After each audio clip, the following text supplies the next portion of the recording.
Hi guys, and welcome to another episode of the Flip the Mindset podcast.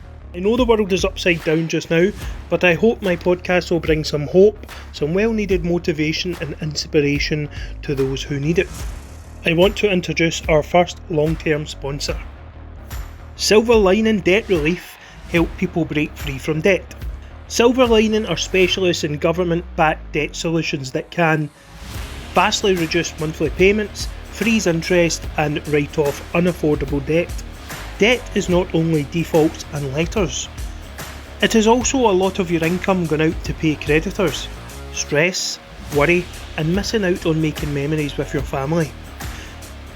By facing debt rather than avoiding it, you will have less to worry about, security, more money each month, and a better financial future free from the misery of debt. We are here to help people find a manageable, legally binding solution to get out of debt. You can check out our debt calculator on our website to quickly discover if you qualify for help at www.sldr.uk. Alternatively, you can email SLDR at info@sldr.uk, or you can call them on 0141 473 5200. It's not a weakness accessing help. Take the right steps to manage your debt. Now, on to the podcast. Guys, what is happening? Welcome to another episode of the Flip the Mindset podcast. Today we're joined by two fantastic young Glasgow boys.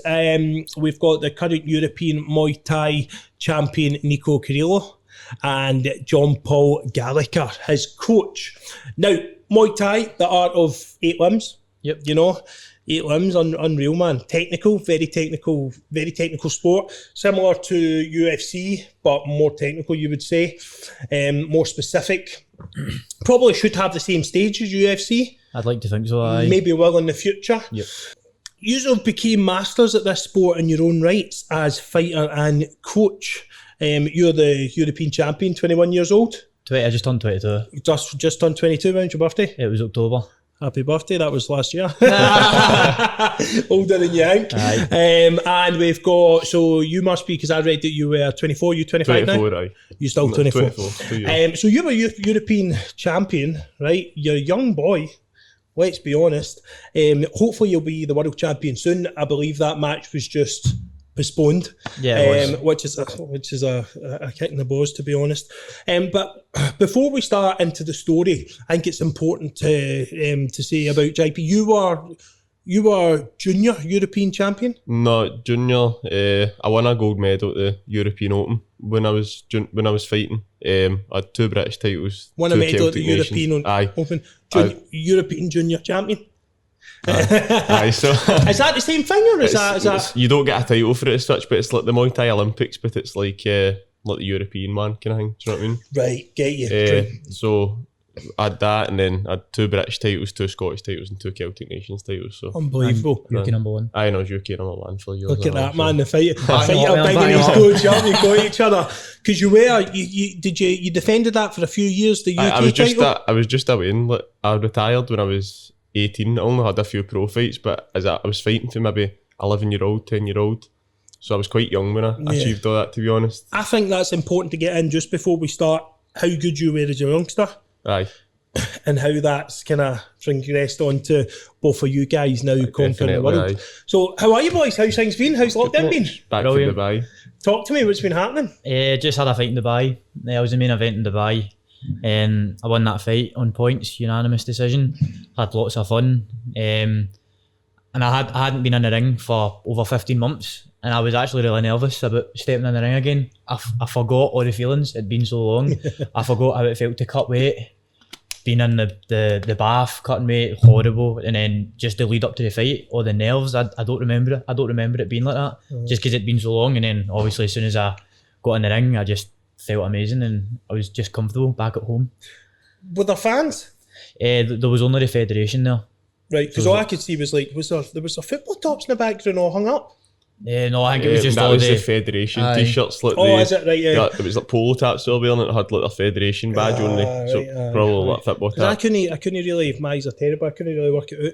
But different, sport's different now, but you're not fighting in front of people. the kind of that, hundreds. that was my first time fighting. It felt fine, to be honest. Did it feel good? Did it feel... Honestly, he said to me as well, he's like, "This is going to be weird for you. Just take that into like consideration when you're fighting. It is going to feel different." But to be honest, it felt fine. How does the visualisation work for that then? Because you visualise normally going out, dealing with the fans, embracing the fans' energy. How does it work when you're going out and it's the camera and you're pretending millions of people are watching on that camera? See, when I was visualising for this fight, see the UAM show before that was no crowd as well. Right. So I watched that show. So when I watched that show, I just kind of seen that surroundings. So I just brought that into my mind. So it was alright, to be honest. Know what I mean? How was it for you? It was nerve-wracking. Like, I probably get more nervous than him, I think. But that time was a lot worse. Like, actually was in the hotel all the day up to it, feeling like I was going away to. I felt pure sick, like with nerves. So I'm like, I need to pull myself together before we go here, because if I'm not going to do him any favours if I'm a nervous wreck, I need to be the one to try and pull him at that wee rut if he gets into it. So it's like, I'll just have my time being nervous in my hotel room myself, you know what I mean, before it. But it's fucking... Whatever works. Aye, definitely. I think seriously, whatever works, and I get that. You've been more nervous. I done a wee bit of football coaching, but as being a personal trainer, you do get nervous when your client's going on the scales after a long time or anything like that. I can see you being much more nervous than him. He's confident, he's in, he's firing. You have much more time to kind of, he's in the moment. You're much more like, oh my God, he's got this, he's got that. Have we trained enough for that? Have we hit this? Have we hit that? More so, like, obviously we'll train for maybe 10 weeks and I'll organise the fight. I'll organise the fight camp. So everything's up to me today to that point. So we train together like as a unit. And then obviously come that time, I need to let him just go and do his cell. So then I start getting in my head, have I done enough? Did I do this right? Did I get the right? Did I do everything properly? Because if it doesn't, I'll kind of feel responsible, you know what I mean? Yeah. So it's like he needs to do the last part himself. So that's the most nerve-wracking part for me, because he needs to do the last bit himself and I have no control at that point. Yeah. But it's... Humans love being in control. You feel a bit safer, you know what I mean, that I've got some sort of control there, I can do something, but at that point I'm like, it's just relying on what we've done together. Aye. And we need to have got it right, but so far so good, you know what I mean? What kind of feeling is that when the control switches over from feel like your head's going to explode to Nico? If you actually feel like your head's going to explode, it's mental. It's like Wow. It's like when I used to fight, I used to feel like I was going to Greek before it. But I used to love it. And it's just the same, but I think it's a lot worse now. Right. Because I know how I'm feeling on it. Sometimes it's hard to read a fight, you know what I mean? Because it's up and down, it's a roller coaster. In a changing room, 1 minute he's electric, he's buzzing, and the next you can see he's starting to get nervous. And then it's just up and down, But on Friday, sorry, as soon as his feet hit that canvas, man, he was jumping about like Conor McGregor. He was tensing and that to the crowd. And I just looked at him, I was like, he's going to kill this boy. What crowd? So you're tensing the cameras, isn't you? No, I just looked at the boy that was doing the column and I said, it's fucking gone off the night, man. He's killing this boy. It's good you get that feeling, I knew straight away, you could tell his characteristics. Credit to yous too for the hard work he's put in before it. Yous train hard. Harder than anyone, mate. I love that attitude. You've got extremely impressive CVs for such young guys. You're not only just best pals, but you're business partners. It's important to get this in. Business partners can be tricky anyway, you know what I mean? Because you've got business decisions to make. You're a fighter and coach. You're also best friends. How do you differentiate from them three? How do you tear them apart? And we do get asked this quite a lot. It's just, it does work. A lot of people have said, like, a lot of people did say it's going to be difficult, it's going to be this, it's going to be that, but it seems to work, you know what I mean? We're not going to say we don't have arguments and that, but it's arguments right there and then. And it's he goes that way, I go that way, and we don't speak now. I think it's easier when you are both so... You've got your heart on such... your dream is the exact same. Like, we have... our aspirations are the exact same. What I want as a fighter, he wants the exact same as the coach. Do you know what I mean? So I think when we've both got the exact same dreams and exact same vision, it is easier. He wants it just as bad as I do, and he's not in the ring fighting. Do you know what I mean? That kind of explains it. Love that. So you've got the same goal. same aspirations. You want to succeed as much as he wants you to succeed, Exactly. and you want him to succeed as a coach as well. Exactly. That's incredible. Definitely, It makes for honestly, guys, this makes for a really good story. Okay, guys, in reading up, you both seem to have found Thai boxing or Muay Thai at a very young age and were hooked. Talk to us a wee bit about that. How did you get into the Thai boxing? JP started at a much younger age than I did, so I'll let you start. You said one time in his nappies. 2000, I Just think about, innit? 2006 I started. I think I was in primary 6 or something. Wow. And all my pals went, and we all I wasn't really into it. I was a wee bit of a Jesse when I was away, and I was just like, I could really play football and that. So it was like one of the ones. I was probably one that got least expected to stick it. You're the one that got picked last at PE. Aye, that's it. No, So I was always the victim, wasn't it? That was bad. No, so we went, and then everybody kind of fell off after a couple of months, and I just kept going. I wasn't great for the first year or something, but I trained really, really hard. And then just one day everything kind of clicked, and then I had my first fight. The boy was about 15 kilo heavier, and I stopped him in the first round, and that's just me as a win, you know what I mean? Then I fought Scottish champion on my second fight, and I stopped him and all, kicked him out of the place. Wow. But it was like, I just kind of, one day I wasn't very good, and then the next day I was just this wee guy who no seen anything like it before, you know what I mean? It was good. So you just like unleashed the tiger from this timid wee kind of boy. I was just, Thai boxing gave me that pure supreme confidence, because see, when I realised I was good, I was like, I'm really, really good at this. And like, even my coach was like, getting into that second fight, everybody's like that. He was like, I don't really want you to do this, but I'd sparred the boy, and I was like, bearing in mind I'm only like 12-year-old, I was like to my coach, I was like, I can beat this boy. And he's like, let's get you another couple of fights. And I was like, no, listen, let me just do it. And I done it, and I absolutely bluttered the boy. But that's what I'm saying, it was just, I had that supreme confidence for such a young age that nobody else really seen. How did that click from being Me clue, mate. young, timid and quiet? I experienced this as well. I think it's just being in the environment, a violent environment all the time, just always like you're being violent, aren't you, all the time? Like you're hitting pads, but it's a supreme discipline as well. I remember when I first started my first year, I grew in confidence massively, like out in the streets and stuff. That's But crazy. I was quite I wouldn't say I was a timid boy at a young age, but certain people, if they want to try to pick fights with me, I'd avoid it. And I remember going through, as a teenager, Thai boxing, I wasn't like these people that I was scared of, I wasn't scared of anymore. And I just really grew in confidence. But I knew I could fight. Do you know what I mean? Probably used to taking knocks in the face at training and Exactly, stuff like aye. that.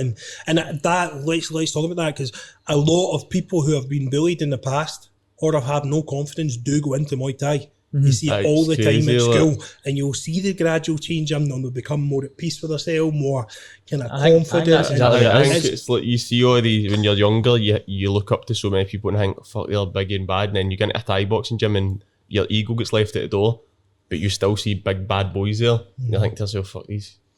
It's weird because these are a lot worse, you know what I mean? Then you see what real men are, you know what I mean, in a Thai boxing gym. So everything else kind of seems like you're rubbing shoulders with them, you're sparring with them, you're getting battered and that. So see anything else, it just becomes nothing really, you know what I mean? I think that's where the kind of confidence comes through. Yeah, absolutely. The fact that there's no egos in a Thai boxing gym, it's a very strict thing. Like, you just wouldn't fit in. See if you come in, Billy Big Boys in a Thai boxing gym, you just wouldn't fit in. You get It's put in not your a type of place. place, a very respectful place.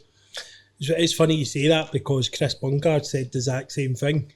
He says when you step in the MMA gym, you'll be humbled. Aye. Oh, 100%. And you're all equal.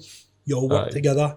And then someone does come in who are a Billy Big Boys or anything like that, they'll be humbled, and then you can almost see the change for the better in them as well. So so Muay Thai can save lives. Like That's the anything, thing that you always hear in Muay Thai will teach. Like they always say, get your kids into a martial art. Doesn't need to be Muay Thai, but a martial art, because it will teach them a lot of things: discipline, self-respect, and humble them. Do you know what I mean? No, definitely. You always hear that about martial arts. Yeah, I love that. Hopefully it doesn't teach you how to do that tattoo. Who did I see get that mad tattoo? Was it you? Yeah, I'm covered in them. Oh my God. I actually got my first He one when I was... He was slashing you with a knife, man. I know, I'll explain that. I was like, what is going on? You like that? And he's fucking slashing you. I got my first one when I was 14. They did it with bamboo. It's like a big long stick, and they dip it in ink.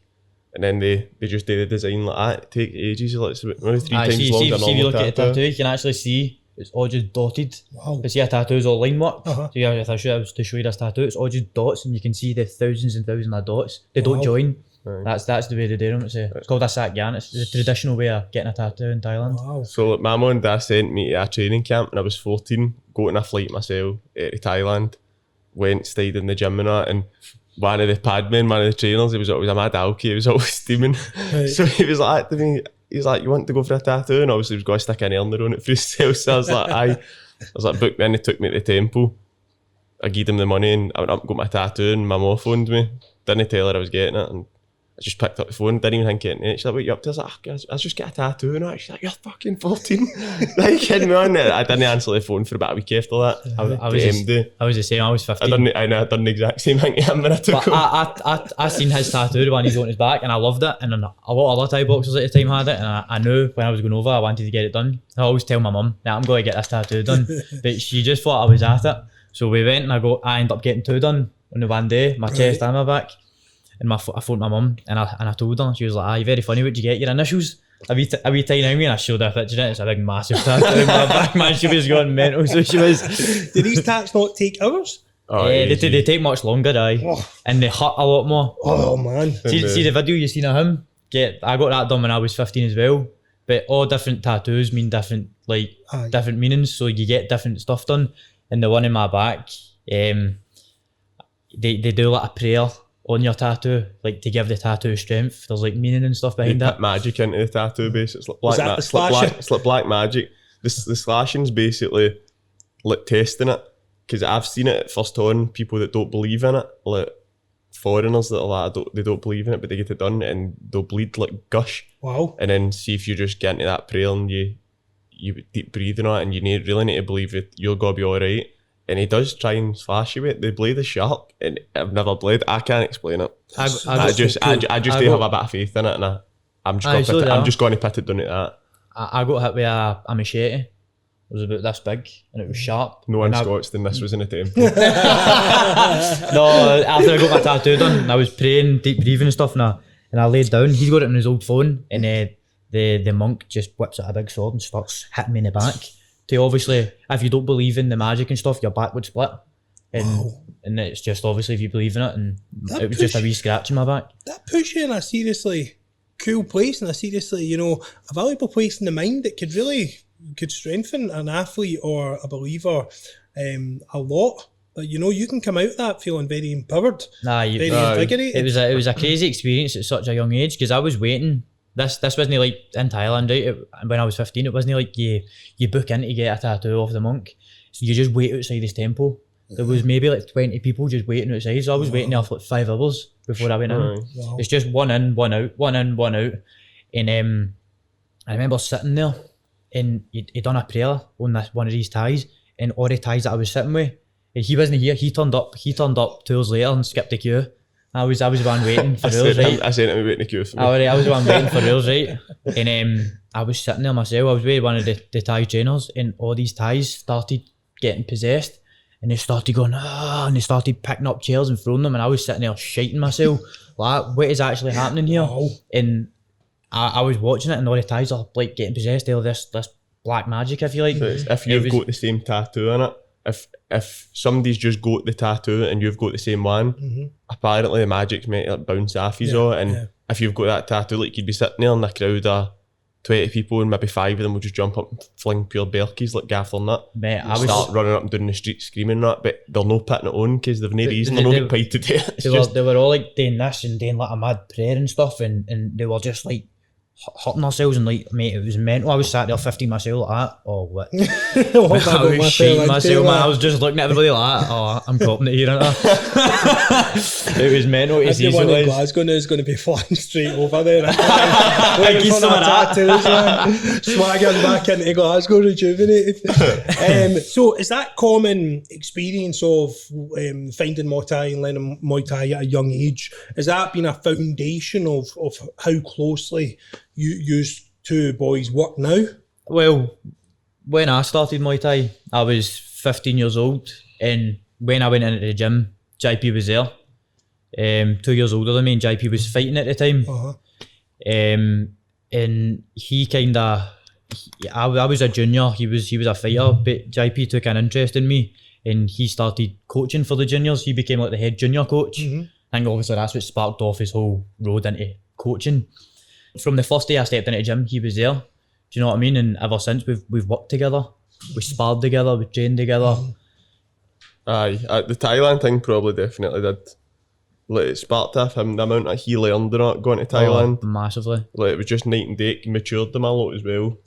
I'd say if any children getting into Muay Thai at the age I went, going like what obviously he said to my mum, my wee granny, he was like, let me take him to Thailand. It will help him a lot, and it did. I went over and I learned millions. Were you being a wee rascal? I take it. Were you? No, I was alright. But in Thailand, or like no, just before, so to go over and kind of no, but it wasn't for that. It was just to learn Muay Thai like properly. Be in a gym with the Thais, fight with the Thais. It just really speeded up my progress. Because I'd done it first. I was 14 and all when I first went, and I seen like how much it opens your eyes. It matures you, so you can have a wee bit of freedom and that. It does mature you, especially as a fighter. You come back and you've got more knowledge about it and that. So I wanted to get back 2 years later, and obviously at this time I was 17, Was 15. I 15 or 16? No, 16 the next time I went, wasn't I? So 15. So I was like, right, let's go, kind of thing, just because I think I was probably the youngest that ever went out, like myself, kind of thing. And I thought, he'll benefit from it all, so it was... The normal 14-year-olds playing Fortnite and watching Chuckle Brothers and using it's the amount of people used to say to my mum, what are you doing? Like, why are you letting him? But it was just because I was that mature for a young boy, and it'd been around me for years. It just kind of seemed natural that when I go that wee bit older, I was going to go. See, the reason why I was asking about was it because of the rascal or stuff like that? Because my friend Martin Laidlaw from my hometown, great boy, he was just... He'd gotten a few fights at school, right? And he was a hard boy, he was a tough boy, he had anger issues, and he was being a bit of a rascal. Great fighter. Do you know them packages you can pay to go over to Thailand and train with the monks, is it? You know, you can go over for a certain amount of weeks. That changed his life. That's like just a fight camp, isn't it? You get I think it's like a fight camp. You go over and you get the experience, and it can humble you and take that anger away. Thailand will humble anybody. You've never seen this before in your life, mate. He was vicious. You'll be watching this. He was vicious. And now he's the most laid. He's covered in head to toe in tattoos. He's the most laid back guy in the world. Head to toe in tattoos, very deep beliefs. And he's just a different person. So it's very interesting. Maybe we could adapt some of that mindset stuff and some of that beliefs over here to kind of help with our crisis and mental health with young boys and stuff, or get more, or let's try and get more young boys into Muay Thai. I couldn't kick my own arse, but but I think it's a good thing, you know. I think we should be getting more young boys into MMA and young girls. You know, there's some incredible fighters, girl fighters, women fighters out there. So what I want to know is, what kind of impact did finding that one thing, you know, that one special thing you connected with, that one thing you realised you were good at having your life? Changed my life. Look at what I'd be doing with it. I actually don't know. Yeah. I couldn't picture what I'd be doing, you know. I was hanging about the streets of Scotland, getting up to no good. I was a rascal before. That's what I mean, but before Muay Thai, I was. And I still was when I started. And it turned out the guy that owned the gym that we first trained at, his sister was my registration teacher in high school. Right. And I didn't get to know this until a few months in. And so he must have went and spoke to her about this new kid in the gym who's obviously turning people's heads. Yeah. And she told me. And from that day, any trouble that I got into in school would go back to him. And I was obsessed with Muay Thai, completely obsessed. Like, I wouldn't do any work in school, I wouldn't do any homework, I wouldn't do anything, because all day I'd just be walking about thinking, I'm training later.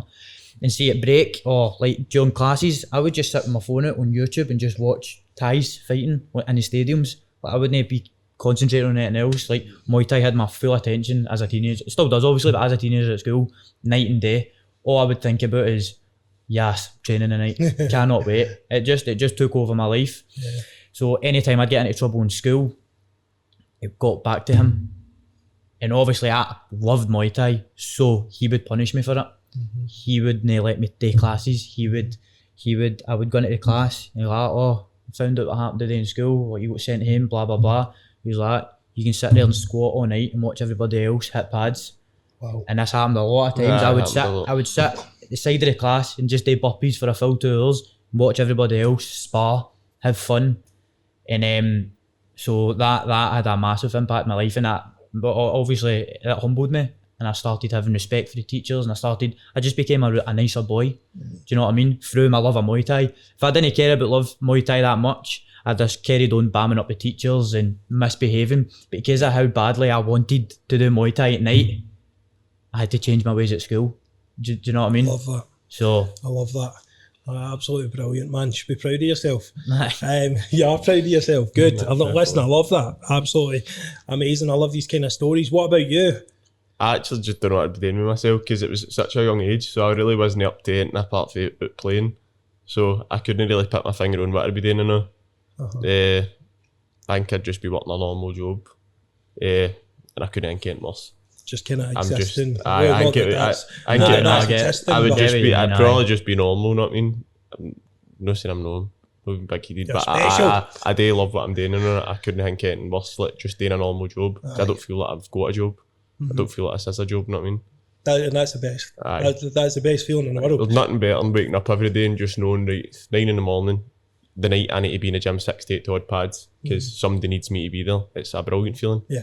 I can really resonate with yourself and both of you. Like the sitting in the school, all I thought about was football. Aye. You know, and you could see all the kind of boys who are the kind of decent footballers and the football team who played pro youth, watching the YouTube videos of Brazilian Ronaldo and stuff like that. And it takes you a wee bit away from your education. I've done it, but definitely does. I didn't leave with one qualification. And it's that way where they're not right. You have to, and not saying that, not saying that's a bad thing because us three were doing fantastic. What I'm getting at is, you know, like that feeling like the maths teacher would be like, right, what's 8 times 8? And I'd be like that.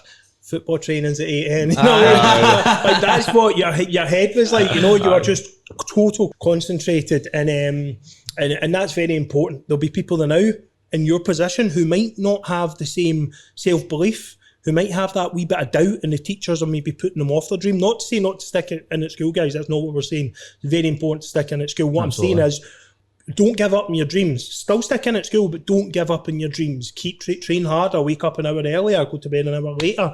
You know, it can happen. I was told I would never play professional football. Not that I played at a high level, but I played at a level where I could feed me and I could help my mum out with money. It was I felt like teachers were the biggest naysayers. Same. Like teachers are meant to have a positive. I'm not saying they don't, obviously, right? But they're meant to have a positive impact in young person's lives. And for me, it was just, all you're doing watching Thai boxing videos, like you're never going to make it. Yeah. Like you honestly think in 5 years it's going to be paying your bills. That's what they used to say to me. It's like this is what's going to pay your bills and education. That obviously, again, I'm not saying to other children that it's not going to, but just if a teacher says you can't do something, don't take your mind away from it. Do you know what I mean? Like, because you can make anything happen. You just need to put the work in. I mean, stay focused because teachers are changing, I think, now and adapting. I train a couple of teachers and I train a guidance teacher who's guidance teacher in Bearsden Academy, and he you know, he's brilliant with his pupils. He makes them get to his dreams. When I was young, the way I can relate to that is, I was told, you're never going to make it in football, you know. No. You'll never do that. You need to stick in or you're going to have nothing, get no money. And it made you feel awful. It made you feel, I might end up as nothing. Now I'm as successful as anyone who's come out of the school. Do you know what I mean? So you have to kick in. But I think the teachers then think, like, there's only one of you in 100,000. Do you know what I mean? What I was going to say. Maybe there's that as well. There's only one of you, and if everyone then, you know, so you've got that kind of 50-50. Teachers will probably know, or grown up as well, you've always got that one person in the group who was outstanding at football, but they didn't make it. Yeah. I know 50 people who were outstanding at football, with this, that, and the next thing, boxers as well. Yeah. But they just didn't progress to that next level. Yeah. So that's why teachers are probably saying that. They've seen it a million times, you know what I mean? Yeah. They've actually rarely seen the one out of the 100,000 that they progress and they become hot shit. Yeah, you're absolutely bang on. Do you know what I mean? Absolutely bang on there. No, brilliant. Looking at the way you guys train, there's a lot of heavy knocks, man. It is wild. There's a lot of work involved. You're training twice a day most days, and then once a day other days.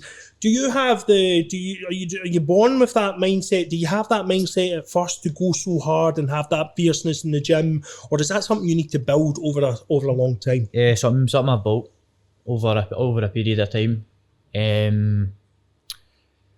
Probably during COVID is when I seen my mind really take a turn.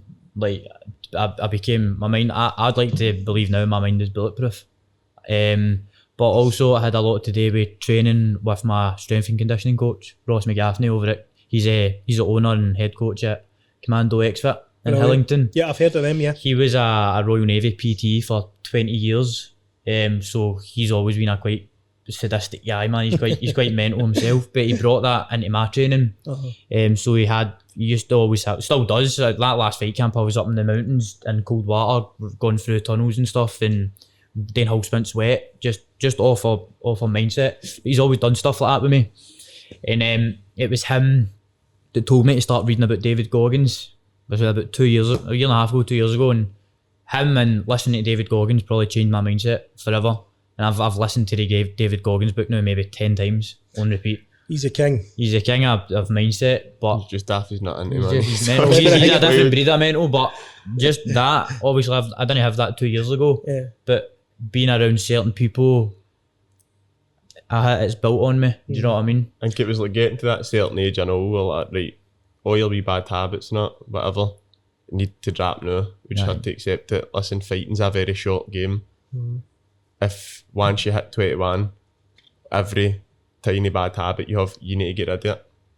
If you want to be good, keep them up. If you want to be great, get rid of them, know what I mean?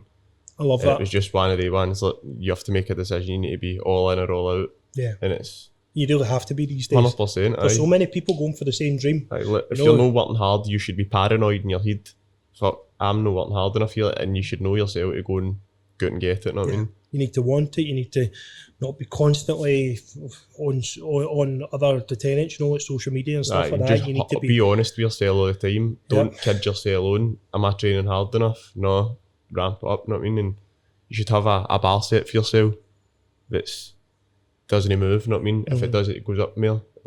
You can't go below that. If you fall below that, then you're not gonna keep that consistency with your results. Yeah, absolutely. That importance, the significance of that self-discovery. Like when I have clients and they'll be working hard and this is all I can give and all that, and kind of be moaning about it and all that when I know they're only working 60%. Aye. That self-discovery is over time, slowly, and then they start really picking it up and seeing the results. It just tells us that we've all got that.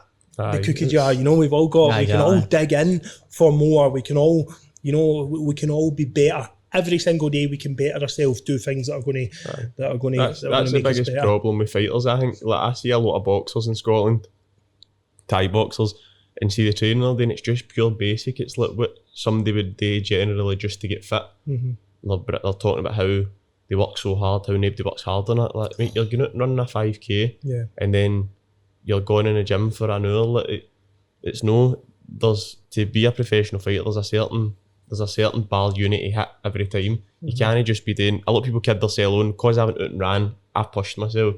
You've done what's comfortable. You've got a sweat on. It's a workout, but it's not what you need to be doing. What you're doing. A lot of people they kid themselves on. I think these people that you're talking about are giving professional athletes a bad name. Like, a professional athlete is a professional athlete for a reason, because if it was easy, everybody would do it. That's why we are professional athletes, because we push ourselves to boundaries that a lot of normal people would not be able to. Do you know what I mean? So these people calling themselves professional athletes, it kind of lowers the level. Do you know what I mean? And you're a professional athlete in the gym, then you're a professional athlete when you go home. Your sleep, everything. Yeah. You can't go bust the gym and go and get mad with your pals at night. You're a professional athlete all through the day, like everything you do. 24/7, it's a total lifestyle. It's pure cliche, a lot of people say it, but that's true. You can't have the best of both worlds. See if you really, really want it, short-term sacrifices for long-term benefits, isn't it? Yeah, it's a mindset. 100%. It's a mindset, and I think especially in Scotland, as being, we're so negative when it comes to shutting people down all the time and not wanting everyone to succeed and not pushing people up too much and saying, well, you might not make it, or why do you work so hard for that? People might call you boring. You might get that a lot. You're boring, or you never come out and all that stuff. Then you're lifting a European title and they're like, it does your head in. It's like, nobody at the start, nobody believed in this at all. Like, not one person. When he chucked his job, the amount of people are like, that's a terrible idea. Should just even go part-time, do this and that. And he chucked his job and look where we are now. We've got a huge following, like everybody's behind us. But at the time, there's not really many people to credit for making these decisions because nobody supported it until it was convenient to. Nah, the only person that supported it was yourself and my girlfriend supported it. That's it. At the start, it was just us three, like, as if like, we look heavy stupid here, what we're shouting about on Instagram and that. But as we said, sometimes our dreams only you can see it. Yep. Only certain people can see it, and now it's here. And it's just going to get bigger. So amazing. I think it's interesting you say about these boxers and Thai boxers and certain athletes in Scotland, especially Glasgow now, that are talking a good game, showing but they're only average training. They're talking this amazing game. I sometimes feel they're doing this and they found it the lifestyle and the wee bit of kind of small city fame, not small city fame, like the wee bit of city fame and stuff like that. Just to hang on social media and stuff. And they love that, to be big on social media, to go out and be recognised, to go out and get steaming and all that. Be recognised. Yeah, but they're not maybe, and you see the training that they do and all that. Compare that hand in hand to your training. It's like, you train as hard as like some of the best athletes in the world. Do you know what I mean? It's really, and that's why I think your training videos get so many views on Instagram. I see they're getting 20,000 views because it's top quality. You're both passionate, you're both going for it. You're taking knocks and your leg must bruise up, man. He's kicking you, he's sweeping you. It doesn't now. It used to bruise heavy bad, but I think I'm just pure condition. You're going home limping on it. What am I doing this for? I used to see after I had pads for him, I used to shake. Like, used to sometimes sit my motor and my hands would shake. Not like heavy, get the shakes. Wow. But I'm fine. I mean, I don't do it anymore. But and you train hard. You're a different grave. And see that mindset you used to have got. I want athletes that are watching this, whether you're a pro youth footballer, whether you're pro boxer, pro MMA, Thai boxing, the mindset that these two boys have got is different gravy. That's what you need to buy into. You don't need to have the 100% that they've got. You could have the 80% and be that strict and you're going to get there, you know what I mean? But it needs to be that 80%. I always talk about it's got to be over that 80%. You need to be over 80% involved. So coming up, what I want to know is, what is that feeling like when you two are sitting there and you stand and look at each other and realise we've got a chance to be majorly successful in this sport? Well, I think it's something we've spoke about it for years. So maybe no since the day I walked in the gym, but from a very, very young career, fighting with all pads on, big padded and head guards and elbow pads and shin guards on, even from the fights. It was always something we spoke about. Well, if you look on my Instagram, there's a picture in November 2013, and it's a picture of me and him after one of his fights, and he's totally, I'm totally and all, and it says, what was it, he won. Obviously I wrote the result and that, and then I wrote at the end of it, I said, this boy will be a world champion one day. So that's how, look, we're nearly there, know what I mean? It's been there. You've always had to believe. It's something we've always spoke about, and it's a vision that we've always seen together. But it's getting really close now. It's surreal because it's no far away, and we can reach it and grab it now. Yeah, you can reach it and grab it, but also you're living it. Aye. Let's not take that away from you guys. You're European champion. That's a great achievement. You know what I mean? It's a fantastic achievement. You're living it. You're being not just professional athletes. You're being role models for many young men and women in Scotland and afar. People in Thailand will be looking up to you as well. I get messages from all corners of the world now. Yeah. After that fight, I got messages from the Middle East, Australia, South America, Brazil. Wow. People like where people watched it from. They messaged me saying I watched your fight from, and it was like Brazil and Arizona, things like that. So it's pretty cool, man. That's incredible, and that's what we need, these role models in society.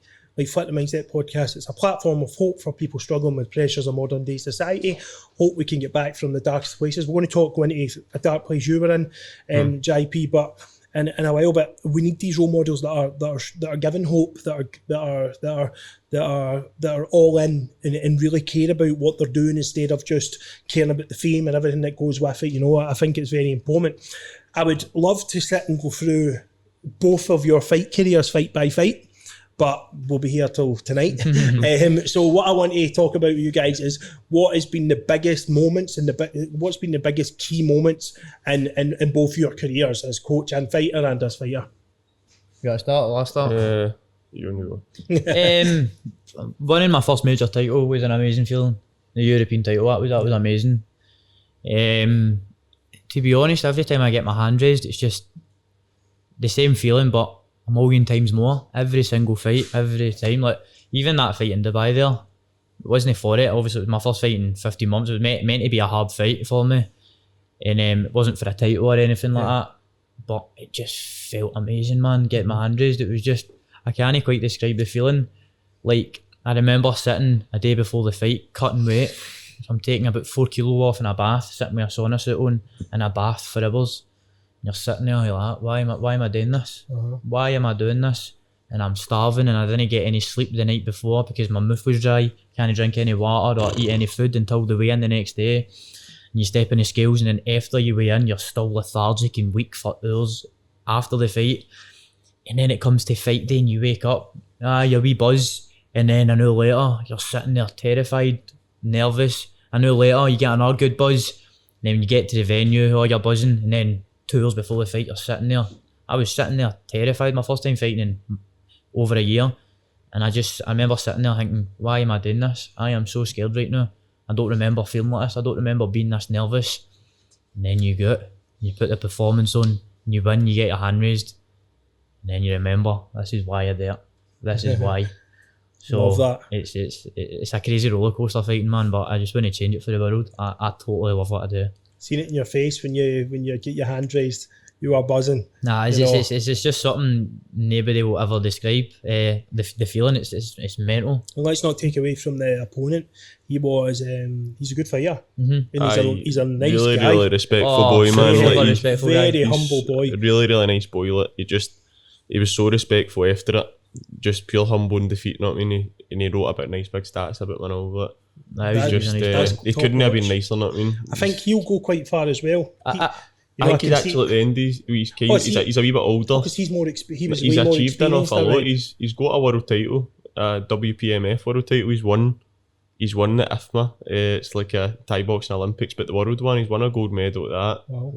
He's lived in Thailand all his life now. He's done really well for himself. It's just, we thought it was going to be quite a hard fight, but just on the night we just prepared that well. It just shows you the level Nico's at now. You were a powerhouse, man. You were in.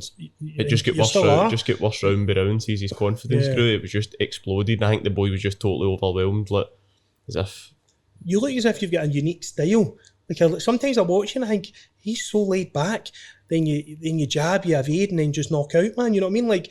I love it, and then when you need the power, you give the power. Aye. And then when you see any wee weakness, you go in for the kill. I think it's fantastic. I've got a different style for most Thai boxers. That's what I want to say. Aye. But see the thing about you were saying about how humble the boy was. This boy's spent a lot of time in Thailand. So touching back on what we spoke about, get your kids into Thai boxing, going over to Thailand. People who spend a lot of time in Thailand, even though he got beaten in the fight, he came up to me after it, asked for pictures, we spoke for ages. He's just a very humble guy, and I think it's a lot to do with being in Thailand for so long and being around that tradition. Do you know what I mean? I think you're learning that as well. I watched a fight where you've knocked this guy out and you've not even celebrated, you've just ran to see if he's alright. Thought that was class. I think he was a bald boy. The Swedish boy. And I thought that's top notch. Do you know what I mean? You've not even went to do all the celebrations like you would normally see, you've just went, Jesus. Is that boy okay? He was hurt, you need to respect everybody that does that. To go and pick yourself in front of a crowd and risk your health or that, and risk actually getting knocked out, could say humiliated in front of other people. It takes a serious set of balls. That's how it's annoying to see people judging fighters, because to do that and pick yourself in that position, everybody that does that earns your respect. Surely anybody that steps over the ropes, that's how you're both in there for the same thing. And that boy's been seriously injured. The first thing you would do is go and see if he's alright, because he's both wanted the same thing. It's no work to it, you know what I mean? So yeah, absolutely. It's not about killing each other, you know what I mean? It's sport, it's no war. Aye, exactly. At the end of the day, these people are just trying to feed their families as well. Exactly. Everybody's working towards the same dream, aren't they? Yeah, for sure. I'm always interested in the progression of mindset, the progression of skills, and how one gets from A to Z. Would you say these big moments you care, you winning the European title, you coaching him to the European title, and you winning your titles, would you say because you've improved your craft, or would you say it's because you have found something new about yourself that you didn't know before, or a bit of both? Both, 100% both. I'm totally loyal to my craft. I do it day in, day out.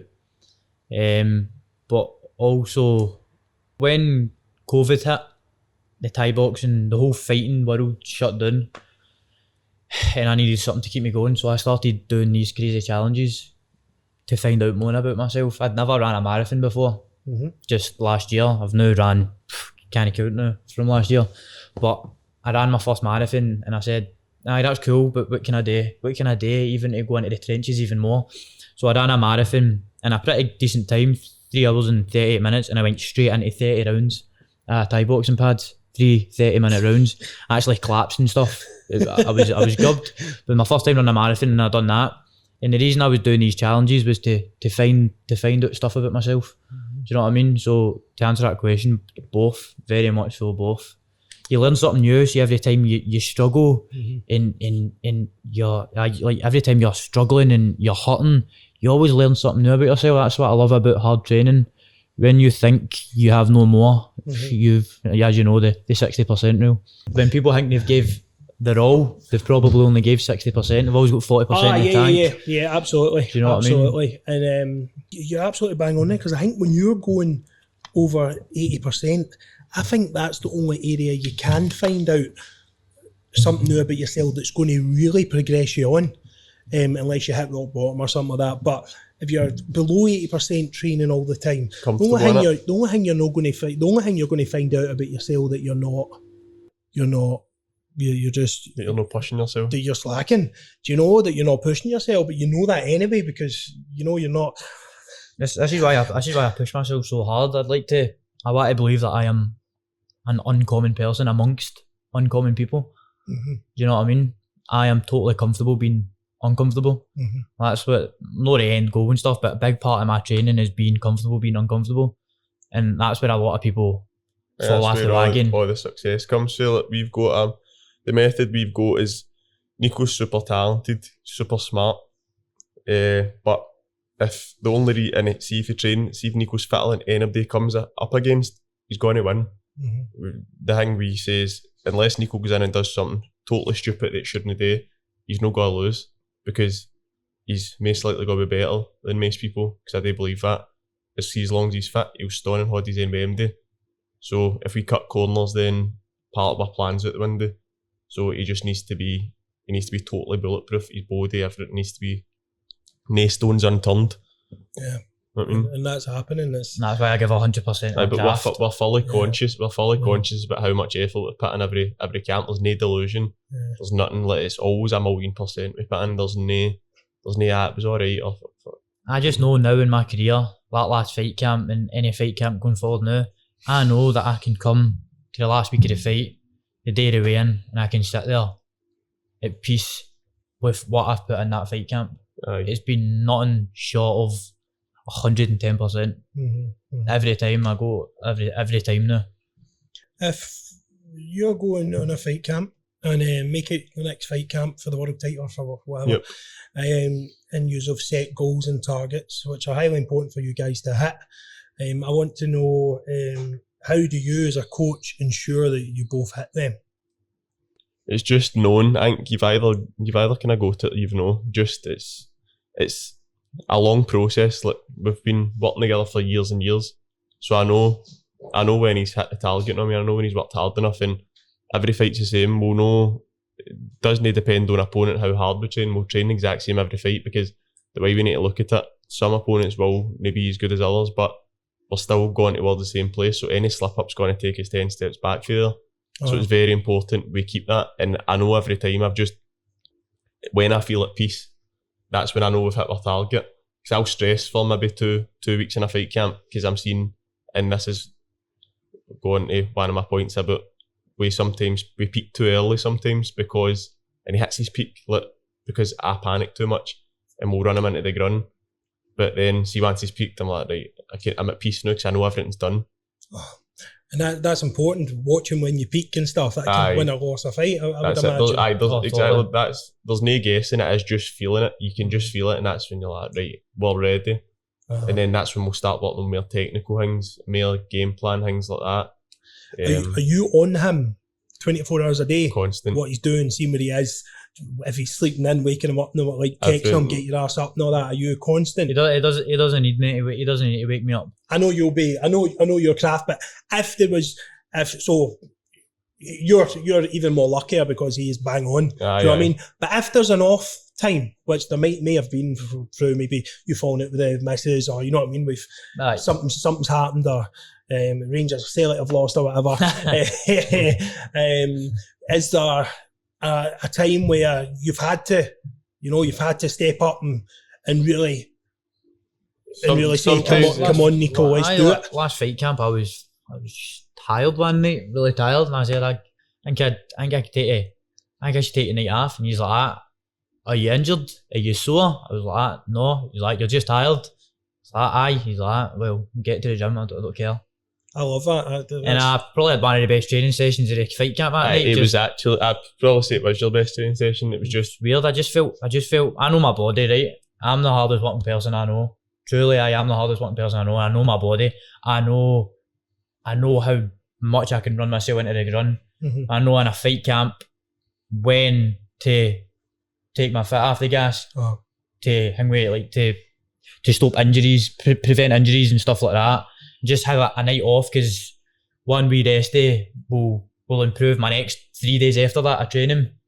And it was one of the nights I just felt like just too tired of it, and he just came picked me up. He's like, I'm outside, get yourself out and get out. Just one of the ones like and I'll never be like, no, he's like, at the end of the day, he's a coach. I've got the utmost respect. He's my best pal, but I know when he's my best pal and I know when he's my head coach. And that's what we can turn off and turn on. So that night, I will give him rest nights, and that sometimes I can feel it in his training. I'm like, you could be doing my rest night tomorrow, but it was just that night. I just kind of know when to do things and when no. I was like, right, I'm gonna be a dick here, but gear shoes when I'm outside, like, because I just thought. Credit to you for that. Aye, 100%. And credit to both of you for having that relationship. I don't know many I don't best need to friends pussyfoot run be. about him, or I don't need to treat myself way, because I know he's not going to be like, fuck, he's a dick or whatever. You just take it on the chin.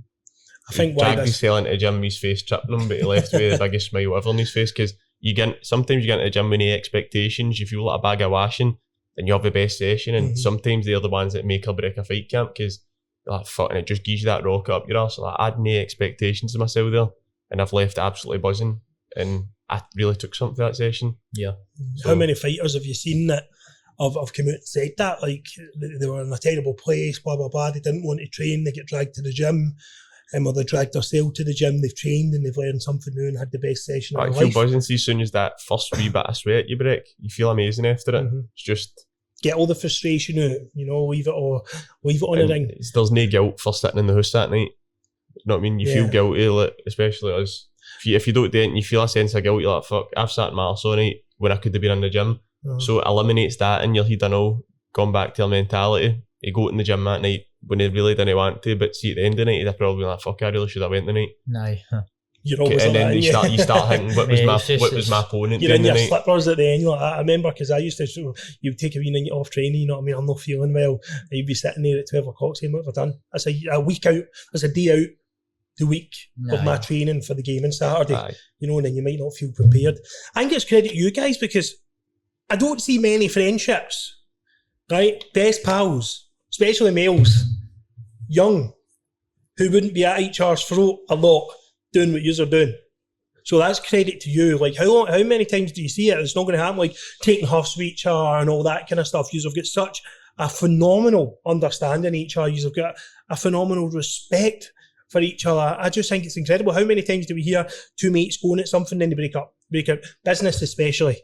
Because that's quite hard if business isn't going well, or you've got some problems, you disagree and stuff. And I think, so I just want to say credit to you for that. And it's absolutely, it's astounding, man. It's a real eye-opener for a lot of people watching this today. It's just talking to each other, that's the main part. We'll never argue and fucking go elsewhere, and whoever's in your company, he goes like, where's Nico? I'm like, oh, he's a fucking dick, I was just arguing with him. It's just like, our business is our business. Mm-hmm. And if there's a problem, nobody's leaving the room till we sort it. It's just like, fucking come here and we'll have it out. It's just talking to each other, communication. If anything's worth keeping, talk about it, you know what I mean? Oh, absolutely. So. Absolutely. So I want to move on to you, John Paul. We talk about the Flip the Mindset podcast. It's for people who have been to a dark place and they've came back and recovered and are now flying and ended up winning with themselves. Talk to us about the rough patch you went through that we talked about last night and how you recovered from that. Well, I was 18 and I was 19. I'd just had my last fight in Thailand. I stayed on for a bit in the summer. They all went home and I just stayed out. But towards the end, I wasn't really doing it. I was just kind of fucking about. Wasn't training and that. I was just sleeping all the time. I don't know what I was doing. I was kind of just a wee bit lost, I think. I was kind of falling out with Thai boxing. I don't know why. It was, I was getting pushed a bit too hard at the time by people that didn't really understand it. You know what I mean? So I was getting pushed too hard and I think it kind of scunnered me. So obviously I've came back and then it was like somebody just had a self-destruct button in my life. I just went fucking mental like for a good 2 years. I was getting lifted all the time. I had a good few court cases hanging above my head. I had a court case hanging above my head constantly for the space of about 2 years. Wow. A lot of people didn't want to associate with me anymore, but rightly so. I was being a total arsehole. And then it was like my mom, there was hundreds of stress on her.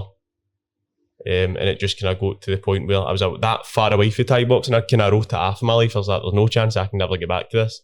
Just because the opinion people had formed of me. They're just a wee dick, you know what I mean? Mm-hmm. And then one day he messaged me just out of the blue. Is that right? I'm just going to say, he's like, last chance. He's like, you either sort yourself out or I'm never going to speak to you again, kind of thing. That I'm not going to be around to see you destroy your life, kind of thing. So, and I just had that mad reality check and that night I just sat and I was like to myself, fuck, what have I had a pure realisation of what I was doing. I was like, I'm fucking coming up for 20-year-old, I'm like a total waster, man. Mm-hmm. And then for there, just being honest with yourself, just going like that, and that reality check, it's the road to sorting it. I just sat there and I was like, fuck. And then I just made a list of what I had to do. I didn't say to him, I'm going to do this, I'm going to do that. I just went like, right, sound, didn't really reply to him. Gave it 3 months. Kate was a pure new person after 3 months, right on my feet, and with the right people. And I was back in my mind. So it's just back to myself again. I actually felt like myself again. And then for there, started getting back in the gym, started holding pads, just helping out. And then I ended up head coaching the gym again. It just went for absolutely nothing to that. It was fucking... What do you think it was that were you suffering depression? Were you drinking too much, partying too much? Don't know, I just get too distracted. I think because I'd been that dedicated for a young age, I think I just needed a wee blow it. But I got in with the wrong people, and I think that was all it was. I just got in with the wrong crowd and just kind of spiraled out of control for it, just that pure snowball effect. And then when people were saying to me, like people running about like my man or that, this is like worrying about me, I'm just thinking to myself, they're all arseholes. I'm like, all the days got on at me. But it was his message that kind of hit home with me. I was like, fuck's sake. I was like, and I don't know what it was. It must have been maybe the way I was feeling, how I took the message, or I don't know. It just did. It's weird because you push the people who you know are they're trying to help you. Oh, definitely. The people that are closest to you, and you're pushing them away, and it's mental. It's once you come to that realisation, I was like, I was devastated. So I was like, fuck's sake, I can't believe I've done this. I was just... You stay in that place hanging about with the wrong boy. Just pure polar opposite. Yeah. I was always known for being this boy that was involved in Thai boxing, always pure successful, doing well, nice family. And then I'm getting about a ton battling cunts and that and getting the jail and just, it was horrendous. But my mum didn't see me for 6 months at a time and I was just going staying about the place and that, like just with my pals and that. It was mental, man, but it is a total polar opposite for what I'm doing now. So you ain't just really lost? I just heavy lost, I think, and then I just, see, to be honest, I could have been doing just a wee month away for Thai boxing, not, but it just spiraled right out of control. But I think it's defined me the way I am now, just pure honest with myself about everything. I'll never accept when I'm no wrong. Mm-hmm. I'm just trying to do things right, and I'm trying to right by everybody, don't do a bad turn, just because I got a second chance at life, you know what I mean? Because if I didn't, I don't know what I'd be doing now. I'd probably been a Nick. Yeah. That's what my mum says. So. Or even worse. I probably 100%. Something bad would have happened anyway. I wouldn't be in this position anyway. Put it that way. So we see this a lot with, especially young sportsmen. They'll lose their way. We've seen it with loads of people like John Fleck and stuff, who was right at the prime, phenomenal. They fall away from it, and then you hear stories or whatever, and now he's rejuvenated back, but many don't come back from it, and never will come back from it. You have. What I want to know is, why didn't you come back in Thai box? I don't know. I think that's a big question. I think many people will be like, once I came back for it. Yeah, like when you came back, why wasn't your first thought, I'm going to now win the World Championship? Part of the demons for making me go after rails was the pressure for fighting. So see, when I came back, I started training. I went down south to my pals' gym down there, and I trained down in Essex. And I was like, I'm going to fight again. And see, the more I thought about it, I started getting all the emotions back, all that pressure, and I'm like, why am I doing this to myself? And I think it put me off. Even the coaching side, I think there was a lot of pressure. I was coaching Nico, and I was coaching all the other boys for about a year before MD even seen my face again. Mm-hmm. I wasn't got to Thai boxing shows. We just get in the gym every night, busting my balls, no credit. Was never in the corner, wasn't in 40s, nothing. But I didn't want that, because I was like, I didn't really like the pressure, and I didn't feel as if I was due it, because I had a lot of making up to do. Yeah. But as soon as I started to grow in confidence, and then it got to a point where the boys really relied on me, so I couldn't not be there. And then I started to enjoy it, and I was like, no, I've paid my dues. It's time to fucking get a wee bit of credit for what I'm doing, because I'm putting my heart and soul into it. It's amazing. The reason I asked you that question was because I had a feeling it was that, Aye. And I read that happens a lot of time. A lot of people get in touch with me saying that I've been talking a wee bit on Instagram about resetting. And not many people, I don't think this is talked about enough. Sometimes you need a reset. Mm-hmm. Do you know what I mean? It could have been that Thai boxing wasn't for you. Everything that was involved with Thai boxing, the pressure, some of the situations, that was making you feel uncomfortable. You just didn't like it. And you've reset, became the coach, and now you could come on to be one of the best coaches in the world. It could be that 100%, because I did always enjoy coaching for a young age. And I think there was always pressure on me to fight. But I think if I was to fight off my own back, I'd have been fine. But I was getting pushed too hard. So that's that again. No, my ma. Like, my mum was nothing but supportive. But see if you're not going to date yourself and you don't understand it, don't push your way in too hard. It's an awful lot of pressure. You can't live your life through a child or a young adult who's wanting to fight. You know what I mean? Yeah. Look, it's immense pressure. If you can't force something to happen. Yeah. You need to let people do it to enjoy it. You can't lose. You can't have them stressing to lose because you're going to take it up with them. You know what I mean? The first thing you want when you lose somebody to put their arms around you, and that's what a lot of people are. It's all about the limelight and all about success. You know what I mean? Like, pushy parents are a big thing about it. That's how your dream through your kids. If I had a young fighter, and their mum and dad was too pushy, the first thing I do is put them aside and like, wrap it. Mm-hmm. Or they'll not go to fight at my gym because I'm not having it. Because you've experienced it firsthand. I've experienced it firsthand, and that's probably, don't get me wrong, I'm thankful for it now, because it's probably put me in a position I'm in now.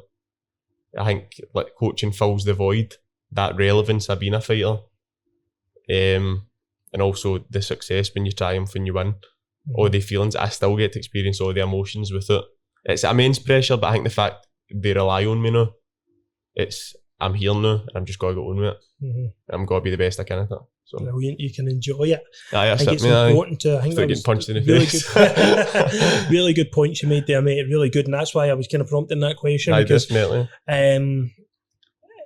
Have you ever been to an under 12s or an under 10s football match? I've played in one. Have you ever heard or seen the RAF of the parents? The parents. I remember. It's funny. It was the same with fighting. It was the same with the fighting. I know. Is it the same with the fighting? Oh, you wee stupid wee bastard!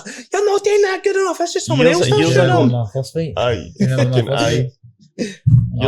ago, it was horrendous, man. Like Moz and Daz are screaming and bawling at the judges. That wasn't the right decision. Like, you're fucking. Like, what do you know about Thai boxing? How can you shout and bawl at a judge who's been doing this for 10 years? Yeah. It's just like it's an ego thing. Fucking. That's all it is. It's a serious problem. It's a total ego thing. See if you're going to shout and bawl and make things uncomfortable for you're weighing, go and put a pair of gloves on and start Thai boxing career yourself. Yeah. I think that's just what it is, isn't it? What they end up doing is they pressure all the love that child's got out of the sport. And that This is probably how you see a lot of boys when in their younger years being so successful, and they get to a stage and you see them a few years later and they're fat as fuck. Mm-hmm. They've got 10 wins. No job. They've just left everything, haven't they? Because that pressure and that relevance leaves. They don't want the relevance 10 to wins, leave. it became a professional shagger, man. You want all the pressure to leave, but then the relevance leaves and all, so it can put you in a dark place, I know. Because being relevant is a big thing, but obviously no wanting the pressures a big thing, I know. So it's like you just can't be forced to do something. That's the bottom What line. would you say, John Paul, to young boys and girls who are in that position and who actually, I know of a few firsthand, you probably know of a few firsthand who I know are getting pressured into, and that their mums and dads are in it 10 times more than they are, you know? And what would you say to, if there's anyone watching that's young and successful in football, fighter, whatever it is, Olympics, what would you say to them? Just going to tell your mum and dad about it, wrap it. What, tell your mum and dad to watch this? Stop it. That's it. Just tell them about it, and tell your coaches, don't let your mum or dad in the gym. Don't let them into fights. Have a voice, you know what I mean? You can't just let it slide, because that sport is stressful enough. That working hard and then hoping it's going to pay off without the added pressure. Are they going to go after nut if I don't? It's a heavy cheek, you know what I mean? Mm-hmm. To go after your nut with somebody when they're trying so hard, or to push them too hard when they're not really wanting to do it. Give them a break. Everything should be done off your own back. If you love something, pressure's got to take a love out it. Yes. And then for there, it's going to snowball. So anybody that's going through it, tell them about it. Coaches, keep an eye on it and tell them about it. I think that was the important one there. Coaches, 100%. Because that's one thing I'll be very conscious of throughout my coaching career. If MD's pushing MD or MD's getting too involved and they shouldn't be, they'll get told to wrap it straight away. Because I've experienced the first one. I know like that to MD else. You know what I mean? Because let's be honest, children, many children don't have a voice. They'll not get that voice at all. 100%. But that's where coaches come in. Coaches and our should coaches be able to... might be. We've seen coaches as well going off their nut, haven't we, and doing all that kind of stuff. That's really bad in Scotland now, shouting at the kids. And these kids are 9, 10-year-old, trying to love and express themselves on a football pitch or in a ring. They don't need to be absolutely mauled through someone coach or some parent living their dream. That's just it's unethical. It's ridiculous. So yeah, definitely the coaches as well. Just to any coach, it needs to.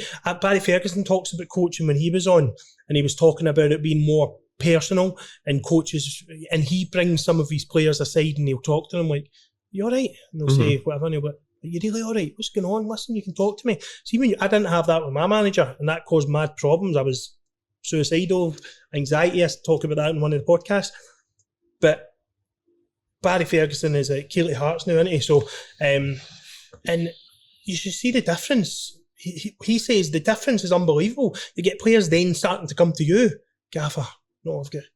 You need to be super approachable. Like you need to just make sure your fighters are 100% comfortable with you, and it's whatever they say. You just doesn't go any further. Like they should be able to confide in you. It's just it's a big thing. I can't think anything worse than somebody coaching you or whatever. I can't think anything worse than me having a problem and not being able to tell JP.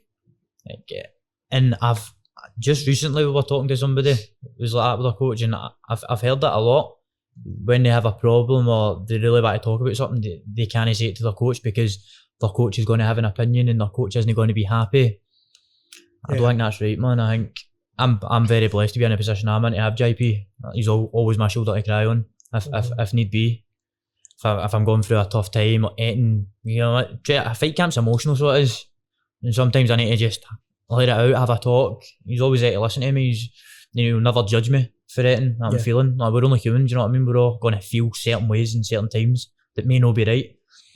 So I think having a coach who is super approachable is going to catapult any young athlete or any young person. You know what I mean? As a coach, you should be able to listen. You should be able to hear your fighter without them even talking. So like that should be part of it. See if you're so emotionally, I wouldn't do this if I wasn't emotionally invested. I wouldn't do it for money. I wouldn't do it for clout or recognition I wouldn't do it unless I was just totally emotionally invested in it. So you end up developing that energy with your fighters.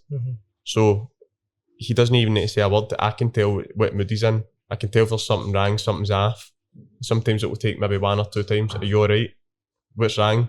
Before it will come out, you know what I mean? And it's just, you need to be able to read people without them saying a word. I mean, either that or you'll know you can't be as emotionally invested as you should be. As you think you are, maybe. Aye. If only all coaches were like you, my friend. Definitely. And you can be a big example for people. Don't you doubt for a second how massive an example you can be as a coach in Scotland going forward. Mate, You've got so many years ahead of you.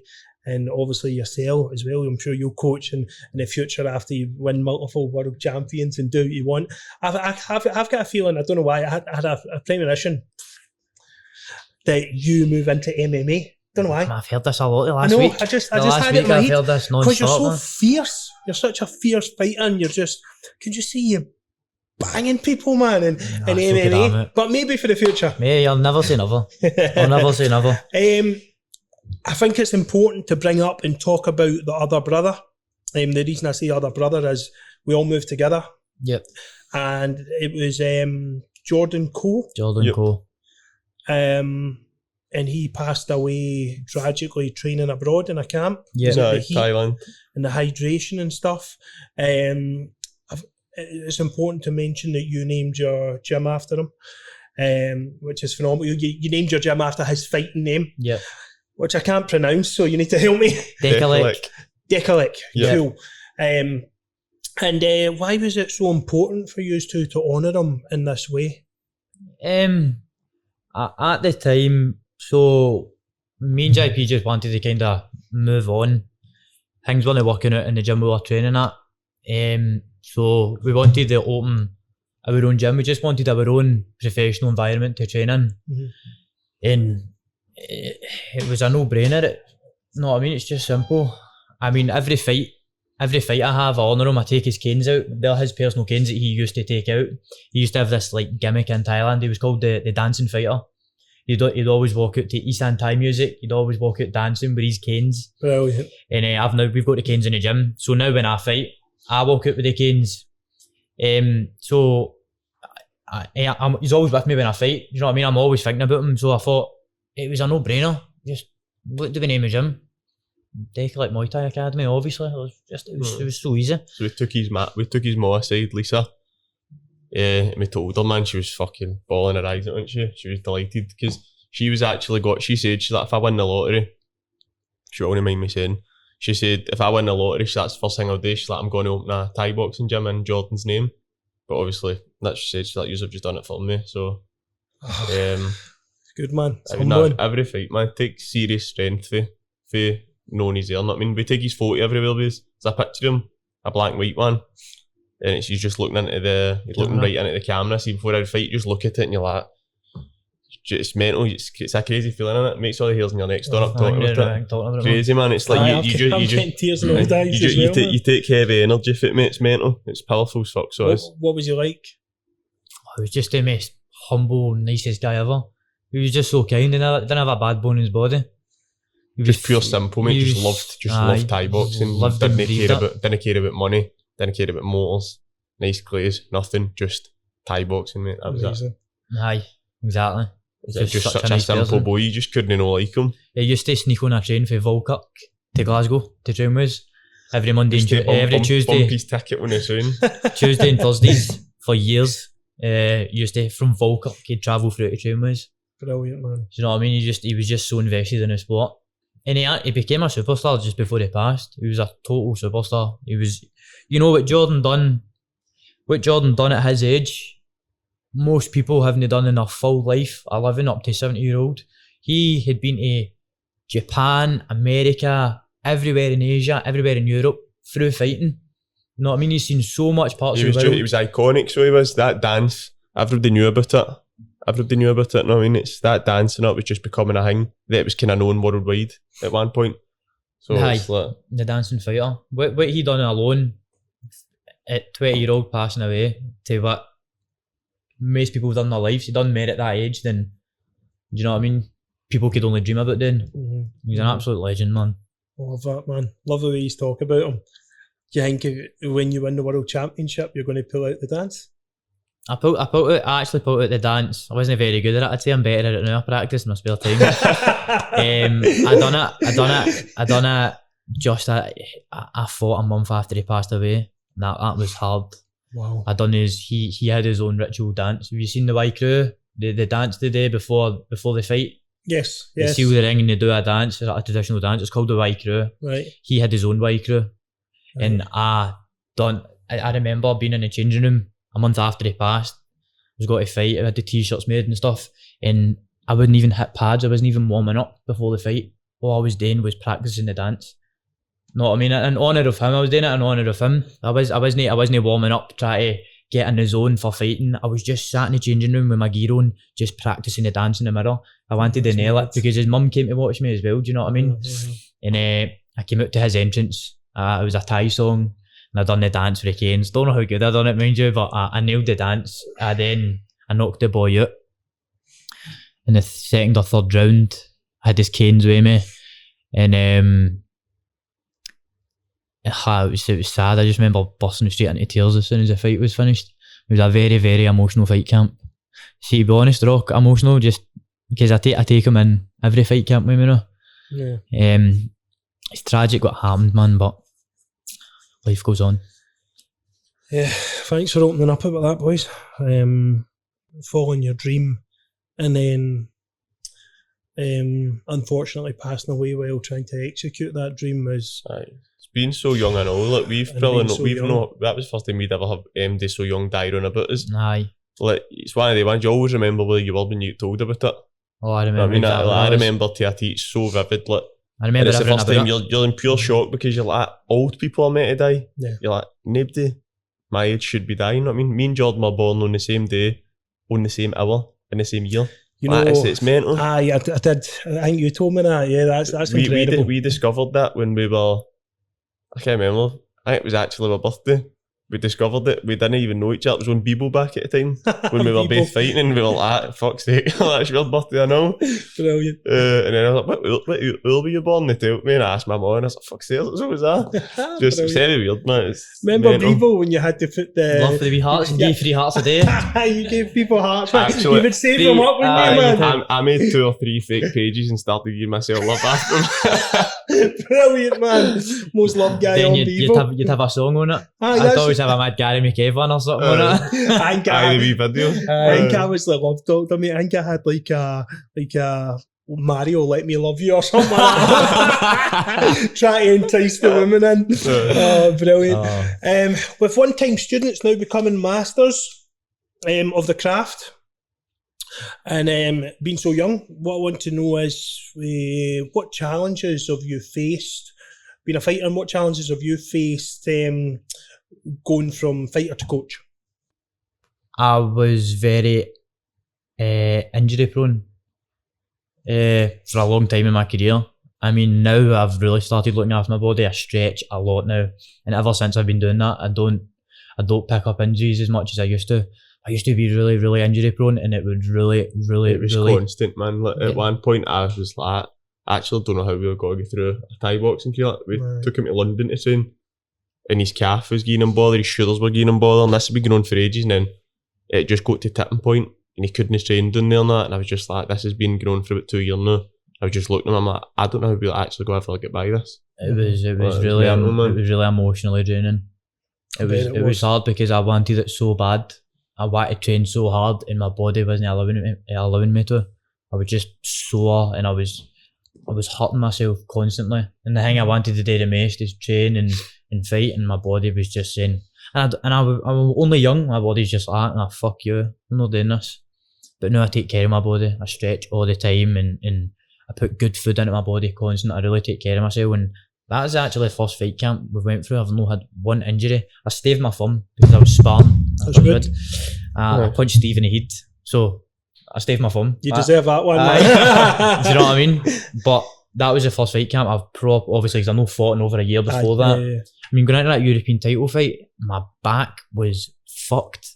Yeah. And it again, it really emotionally draining. Like, you go away, you start hitting pads, and you're just, You just break down crying after the session. Like, I want this so bad, my body's not giving me it back. And that probably just being really injury prone is probably the hardest thing I've had to come across in my career so far. But things are going well now. I really take care of my body. I'm really strong. I'm a lot more flexible than I've ever been. So hoping it just stays that way now. Do you know, I can really relate to that there. Obviously, injuries ruined my football career. And the living with that chronic pain or injury after injury, it is debilitating. It's fucking demoralising. I remember coming back for a game one time and lying in the bath for hours, just thinking, what am I? Why am I? They used to call me chocolate, you know what I mean? Like, you're made of chocolate.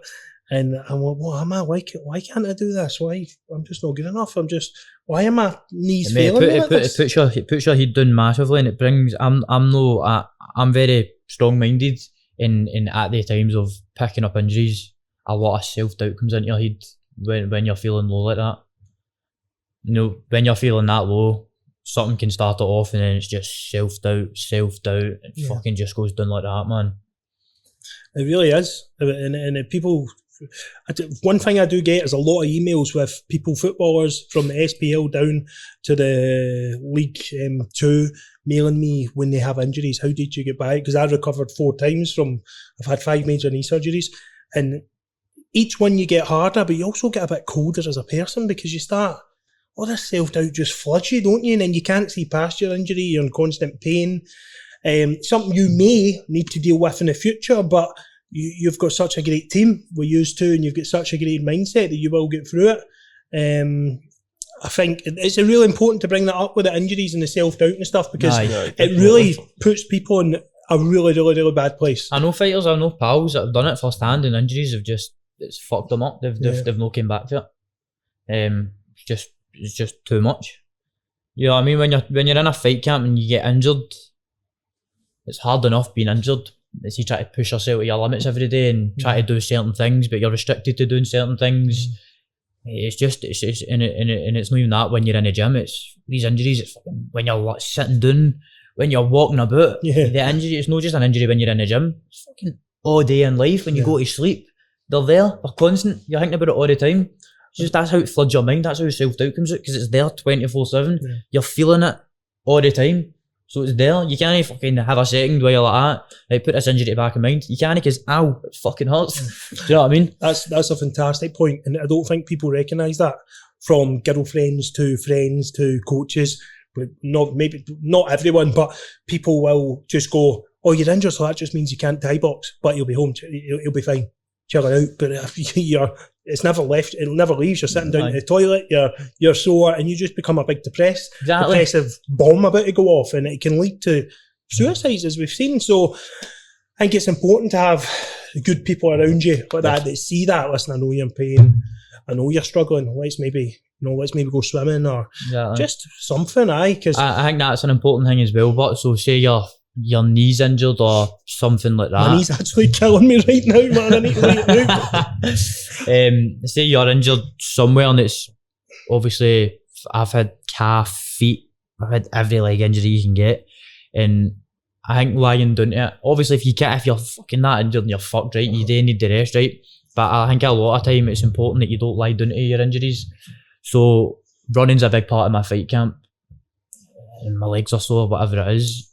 Sometimes I'll need to, you can't lie down to it, or you can't run now. It's a big massive part of your cardio, etc. Well, no, don't lie down to it.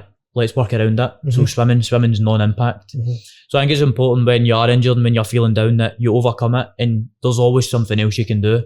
Don't get me wrong, when you're fucked, sometimes you need to rest, but it's important not to lie down to your injuries and say to yourself, right, I can do something else here.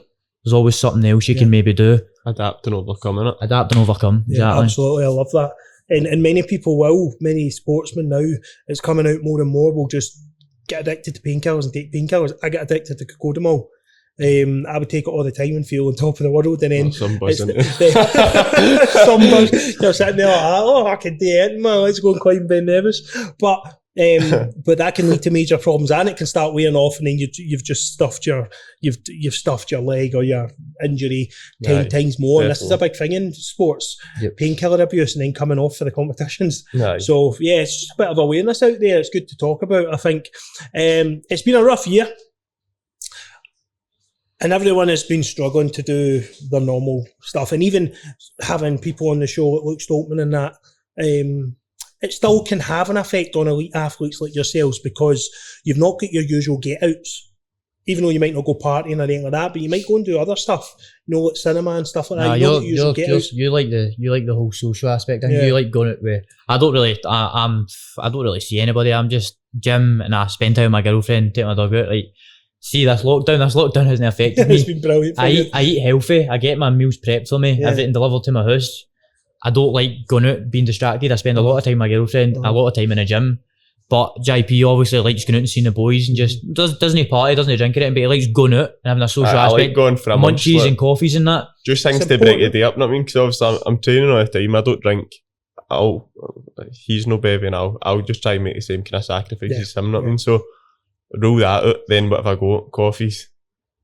Just going out for a munch, things like that, can't even do it anymore. So that's the only thing I'm kind of missing. The thing is, it's not the fact of missing it. It's more that you have to do the same thing, like especially the other athletes and the NHS workers and essential workers and stuff like that. Right. They are still bashing out work every day. Yes, it gives them a get out and they can go and speak to their people at work, but they have to come home and there's nothing there. See, the biggest part for me is all the work we need reward. Look, I always say I live for like 8 weeks to 8 weeks because after 8 weeks there's always a fight. So you work for 8 weeks, get the result, brilliant. You're on top of the world for a week, and then you go back into a training camp again. Last year there was no one like that. You're working, constant. You're like, when does this end? When are we actually going to get a fight and get that all the feelings again? I think I was only fighter last year that was pushing towards a fight. And there was a few times we were matched and the show got pulled the week of the 6 times we matched them last year. A lot of fighters, no one happened. A lot of fighters after this COVID just hung their gloves up and said, "That's it, I'll just chill now until this is over." I was training like mad all the way through it. I was hoping that there was going to be some sort of shows and stuff. Twice the shows got pulled out on the week of the fight.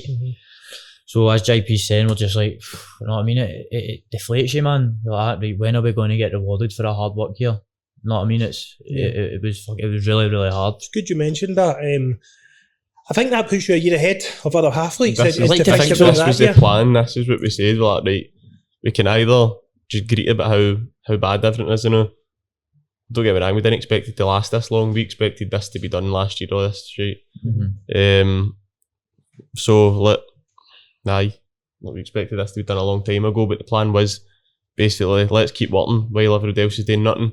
So then we've got to be a year ahead, but no, not only we're a year ahead, we've had a fight now.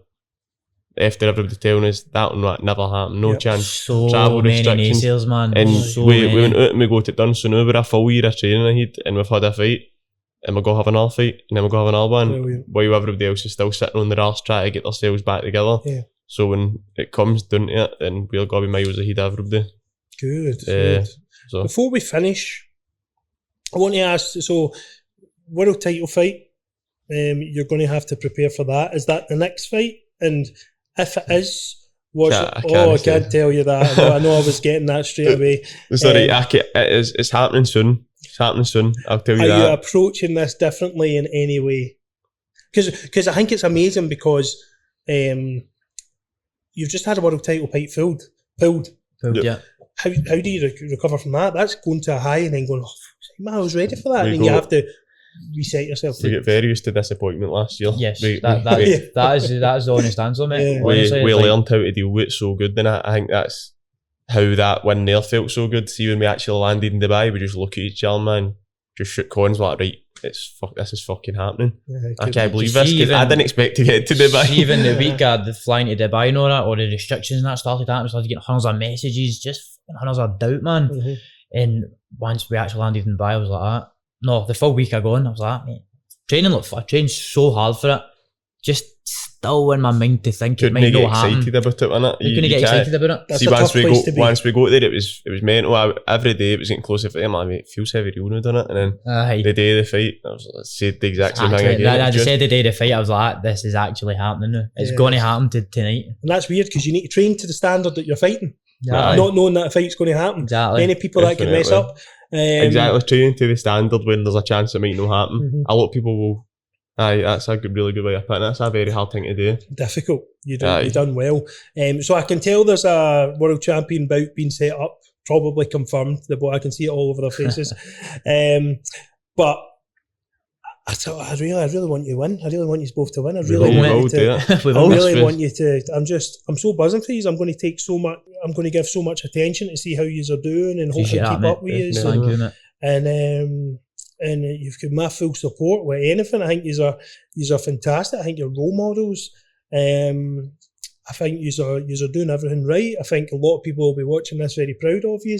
It's some story and you have not even started yet, let's be honest. Just the beginning, mate. Just the beginning. I hope this will open a lot of people's eyes to success recently, because Scotland hasn't had a big fighter since Ricky Burns. Yep. And I remember when Ricky used to fight, I used to paint my face and that in the house. Before I went, I followed Ricky everywhere. And he filled every stadium in the full of Scotland painting that in my face, wee guy, so tile and that. Brilliant. But see things like that's what you want to be. Scotland needs something like that again. Yeah, so when he's fighting, everybody's behind him, know what I mean? We really need it. We've got Bungard, 100%. We've got Paul Craig doing fantastic in their respective fields in Bellator and MMA. Aye. And then we've got... So I'm saying people need to get behind all this, because the way the support Ricky got, that fueled him, you could tell. That was a massive thing. You've got...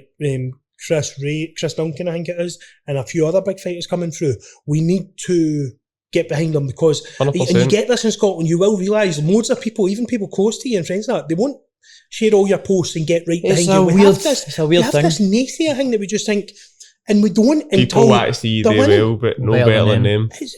But you see it in some other countries with slightly different cultures, it's just not like that. No, it's support, lift.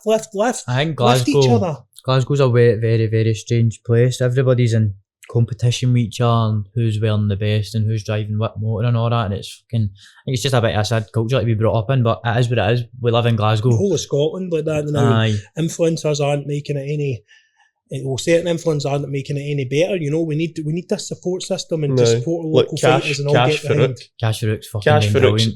Absolutely dynamite. He's one of the most talented boxers, and he's got like 4,000 followers on Instagram. He's no support. And he's hard. I could ask 10 people in the street who's Cash Farouk, and I bet 1 or 2 could tell me who he is. If you're lucky.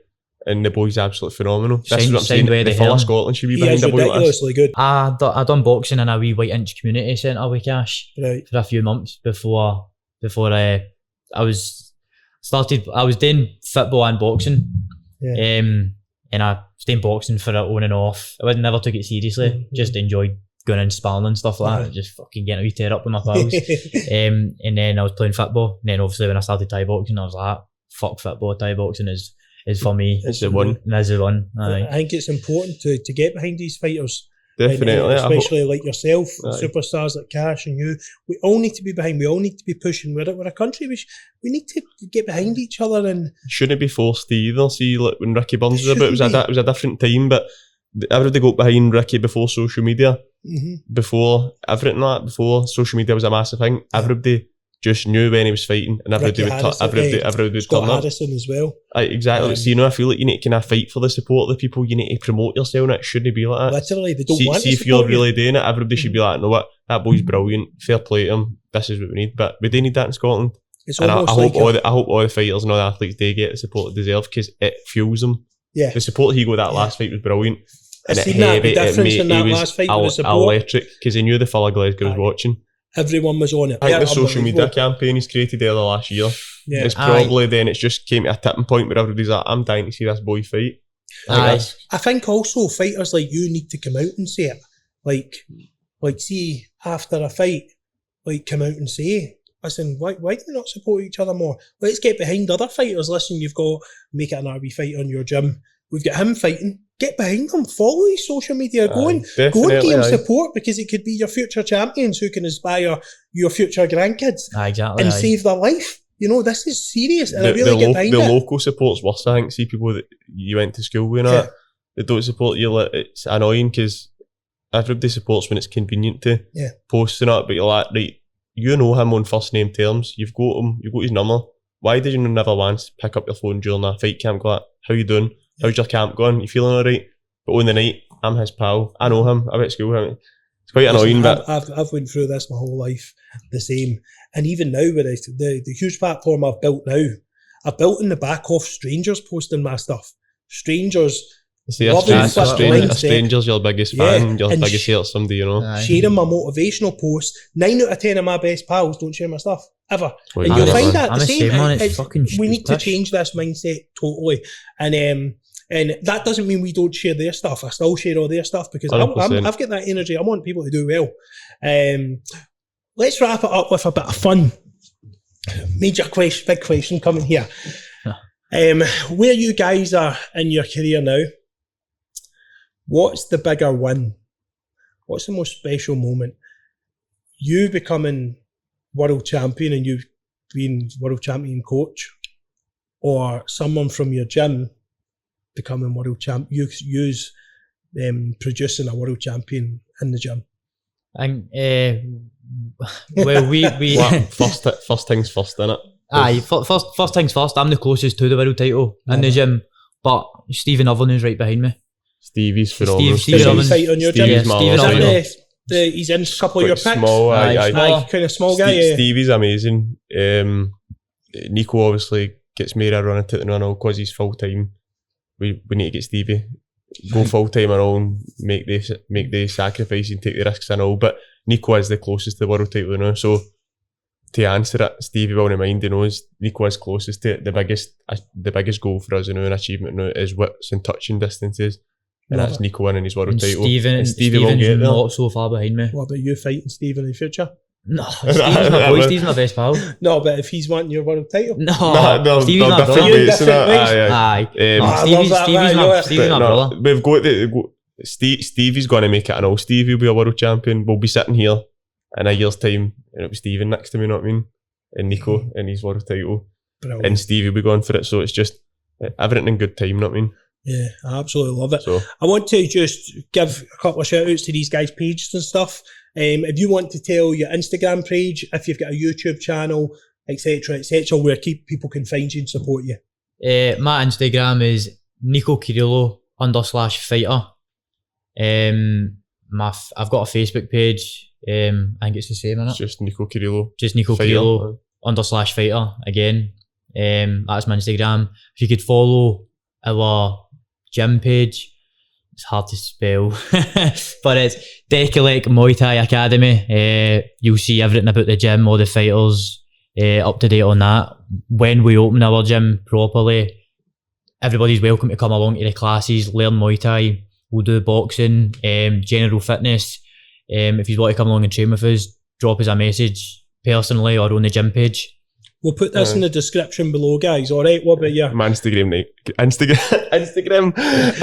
name's quite He's shit. dropping it for all the women there. My Instagram name is just JP Gallacher and my Snapchat. Aye. So can we shout out sponsors now? Absolutely. Shout out when you want. Diced Meal Prep, Nico's sponsor, also my sponsor. Does all our food prep every week. They're brilliant. So it's Sam, a boy from Edinburgh. He opened it last year and it started off something tiny and now it's huge. He's got it down to a fine art. His food's amazing. Oh, amazing. It's super healthy as well. And he's just got a new sponsor, Lex Cal Property Development. They're going to be the biggest property development company in the full UK. Is that Scott's company? Aye. Aye. I know They're Scott. very motivated. He's just sponsored wee Regan Glasgow. Aye, as I've well. seen that. He's very, very motivated. He's got similar goals to us. They want to blow up, so they've jumped on board. They're going to give us a horn with a lot of things this year. So we're absolutely buzzing to have them on board and all. Commando X Fitness, of course. My sister gym, where I train for all my strength and conditioning. You want to try to pronounce this one? What is it? Dean's Raffinato Venetian. Aye. They done it. If MD's seen my gym page, see the wall in the gym, my feature wall, that was Dean Burns that done it. it's all Venetian plaster. It's beautiful, Amazing, man. Done man. it for absolutely nothing. Actually, As a might be needing sponsorship something like for that us. soon. Definitely. And something aye. in a project I'm working on, you need to pop me. Aye. And that's what it's all about, sticking together, all kind of supporting each other. I used to sponsor Regan Glacken. Aye. He's excellent. He's done really well and going to do really well. So another person people need to get behind. I'm actually wanting to sponsor someone else, a young fighter, a young whatever. So it'll be in the near future. I'll be taking on another sponsor. So just drop me a mail at motivator_flipthemindset@gmail.com. Anything else you want to add or shout out to anyone? If I go Wash HQ. If you want your motor washed, go there. Brilliant. And that's the sponsor team. That's why we need to stick by each other. I just want to say before we close, good luck in the World Championship. Thank you. Next week, Friday, 7 o'clock. Now, and good luck in the coaching career. Thanks very much, It'd be mate. nice to get some work done with you in the Definitely, future mate, for real. sure, and maybe some fundraising or do something at your gym. Of course, mate. I'll Absolutely. definitely come along and train, kick the bags, probably need another operation on my knee again because it's chocolate, but I'll work up to it. And no, I want to wish you all the best and luck and all. I think these are role models. These are fantastic. Listen, thanks for tuning in. Please subscribe. All your subscribe matters. We're trying to spread so much mental health awareness on here, mindset awareness, and give people hope for the pressures of modern day society. Your subscribe. You might not think it, but your subscribe goes such a long way. Share the video if you can on your socials. Make sure you follow the guys. And thanks for listening, boys. Thank you. Thanks very much. Thank you very much. Cheers.